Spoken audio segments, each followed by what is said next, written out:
Hey, in this video, I'm going to introduce you to our offense and defense philosophy, or I guess our system. It's called the lure and trap. Hey, the lure and trap, it works. It's what we've found to have success in all of our operations. Now, typically, how you're taught is, you got the enemy here, we typically fix online, and then somebody comes around and flanks, and then, we'll shift fire, and then they come across, okay, good. Everybody knows that that's what we're doing, and you're not, okay, great, good job. We practice that over and over and over again. Now, the disadvantage of this method is really, one, everybody knows what's happening. If you've been in the infantry for more than a day, you know that once you're receiving frontal fire, they're going to try and flank you. Most of the time, people make the mistake that they make their flanks too shallow, they see it, they adjust, on and on and on. So it really doesn't take advantage of all the things that the ambush mentality and everything we're trying to, we talk about in order to win in combat. So what the lure and trap is different. It's different in that it really maximizes the psychological shock that's created by luring the enemy forward and then trapping them from behind.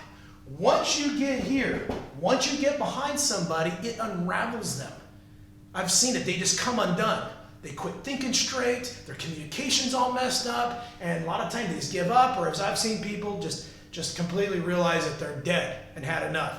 Once you get behind somebody, that's checkmate. So how do you get there?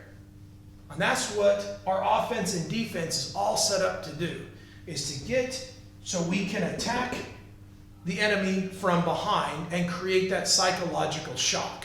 Now, there is an overall concept you have to understand if you're going to run this offense and defense. The overall concept is tunnel vision. Tunnel vision is a thing you have to understand and you realize, and you have to maximize it. So what tunnel vision is this idea that anytime that someone is encountered with a life and death threat, their adrenaline's going to dump and the world is going to become super small, like a tunnel. Now, you got to understand the psychological things that's going to happen to somebody. When your adrenaline dumps, your life and death fight, the first thing that's going to happen is all the blood is going to come from your fingers and your toes and your tips of your fingers, and it's going to go to all your key areas, your brain, your heart, your lungs, your thighs, in order this fight or flight kind of response. That's why if you notice that if you're in a really life and death situation, a super high intense situation, it becomes really hard to do things with a lot of dexterity because you really don't have a lot of blood back in your fingers, like dialing a cell phone or doing a lot of small detail-oriented tasks.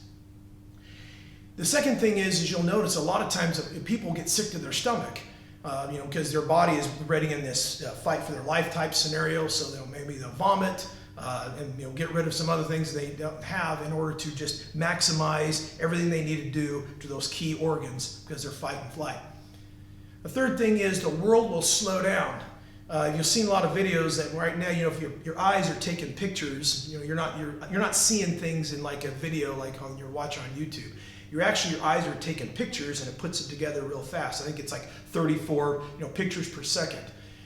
But when your adrenaline dumps and your brain perceives that it's in a fight or flight scenario, it will then immediately start taking 134 plus pictures per second. That's why you ever see people talk about when they're car accident, hey, the world just slowed down. I remember a story I was reading about a law enforcement officer, and he was in a shooting, and he remembered talking about how someone kept throwing beer cans at him throughout the encounter. And he remember saying, "Who's throwing beer cans at me?"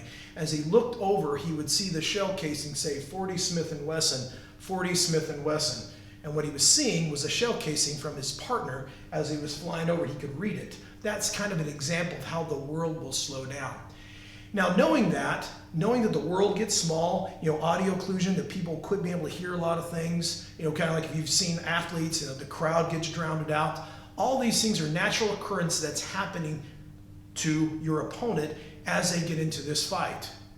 Now, you take advantage of this in the lure and trap, knowing that everyone will be lured in to and create tunnel vision into one place.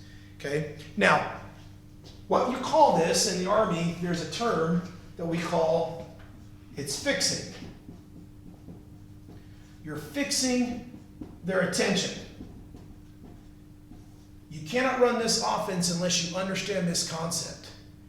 that most people, attention, when they're shooting, when there's some sort of action front, everybody's will immediately tend to be focused on what's happening right there in front of them.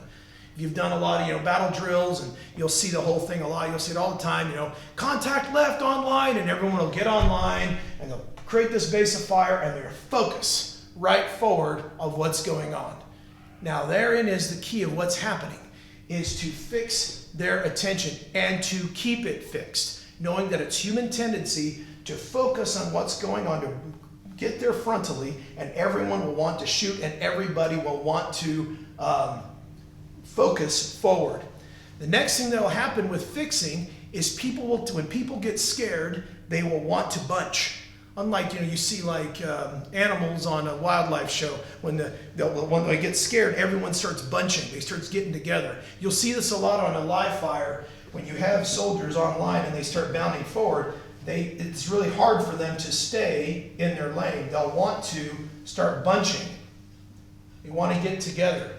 These tendencies, fixing their attention, how they'll bunch and they'll focus, that is imperative to understand if you're going to run this offense. Okay, so how to run this offense and defense is typically like this. How you set it up. Notice I'm going to show you how you set up the defense. So typically what you do is you have the avenue of approach that your opponent's heading down.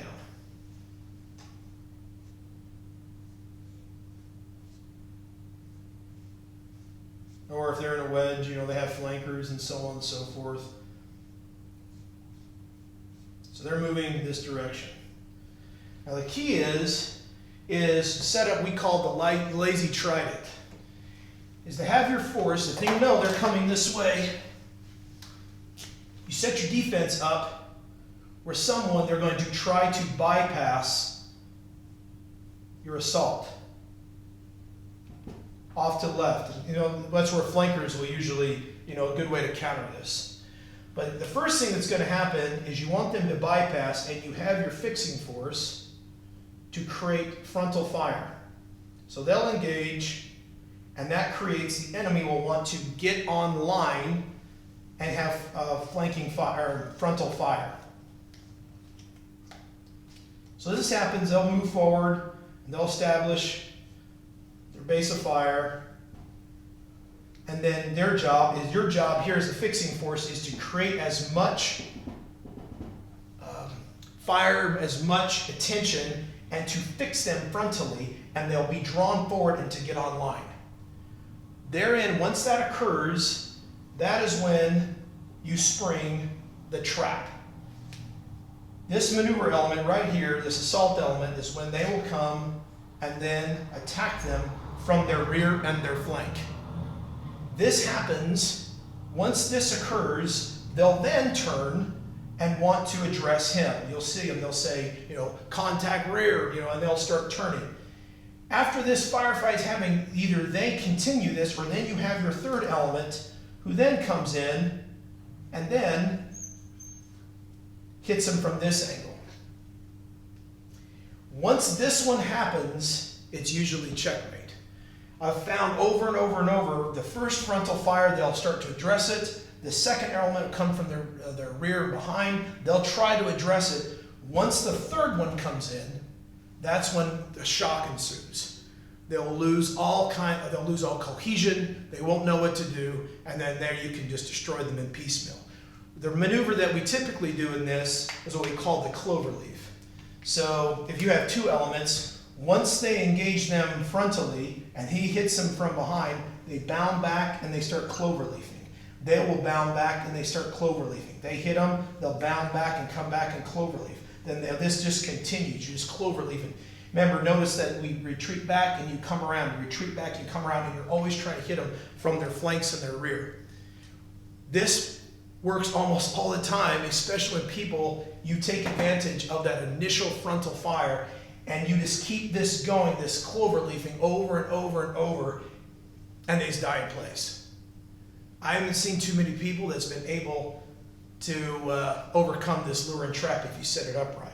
Now, some people will look at this, and I know, they say, well, you have a direct fire problem, and they're over here and they're over here. It looks like that on a whiteboard, but that's not real life. Real life, there's trees, there's mountains, there's hills, there's all kind of things that makes that, not even likely in radio communication and has you coordinate your movement. So, though it looks like that on a whiteboard, don't be an amateur and think that's how it really is. Okay, so what is the counter to this? How do you beat it? The only way you really beat this is you got to know that's going to happen. The first thing you have to understand is if you're receiving frontal fire, you're being flanked and you're being enveloped. So you have to have your soldiers and your infantrymen enough mental, they got to know about this. They got to understand what tunnel vision is and what the varsity team's always going to do. If you're receiving frontal fire, you're fixing to get smoked in your flank and your rear. So what we talk about in the dark rifles here is we just say that as one of our standing orders. Once you receive frontal fire, expect you're being enveloped, you're being flanked. And so know that. So you typically can beat it, and there's two ways that you can beat it that I've seen that worked best. So the first one I saw was actually a couple of Ranger dudes came through and showed me this one. I thought it was really well done what they did. So if this initial frontal fire is close, too close, and before this security element is able to engage, they're able to use initiative and push right past the fixing force. I should back up here just a minute and just say the way you beat this is you got to get out of the cloverleaf. You got to move out of it. If you sit there and stay in there, that's how they're just going to maneuver and completely destroy you. That's how we, the dark rifles, just keep going and keep going. And we don't let up until you're completely destroyed by just cloverleafing you. So you got to get out of the cloverleaf. You got to get out of it as fast as you can. There's two ways I've seen done best. The first way is, again, if this frontal fire isn't effective and they're able to quickly gain fire superiority, then the enemy just bounds through right now. They're able to fire and they get right through. This really depends on their speed of action, their accuracy of fire, and gaining fire superiority before he's able to engage.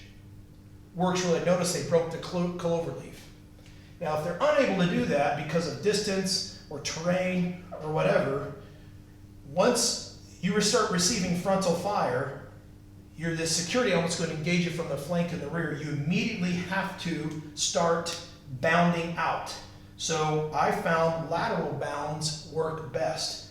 So as they turn and you start addressing this threat after you're hitting fire, you immediately start bounding. They bound, right? They come around, they bound. This one comes around and bound, and this continues, and you bound out real fast. Kind of like the Australian peel, but you bound laterally.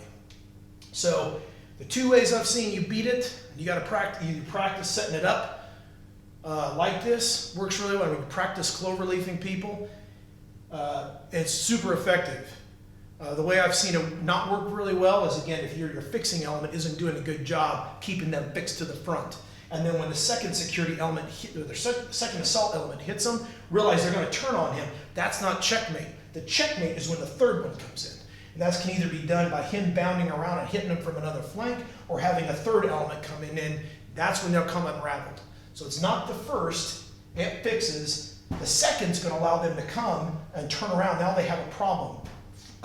Fire from the rear, fire from this rear, but once this one comes in, they'll come unraveled. And that's when you really have checkmate. Now, how do you beat it? The way I've seen it done, again, is once that frontal fire happens, if you're close enough, you gain fire superiority, you're able to bound right out and break the cloverleaf. Or once you're receiving frontal fire, knowing you're getting flanked and this position comes, you address it and you start laterally bounding out, because then you're going to set up in here and then force them to come to you. So those are the two most effective methods that I've known to break the lure and trap. Okay, so that's the offense and the defense that we run. Next, I'm going to explain how to set this up in the offense.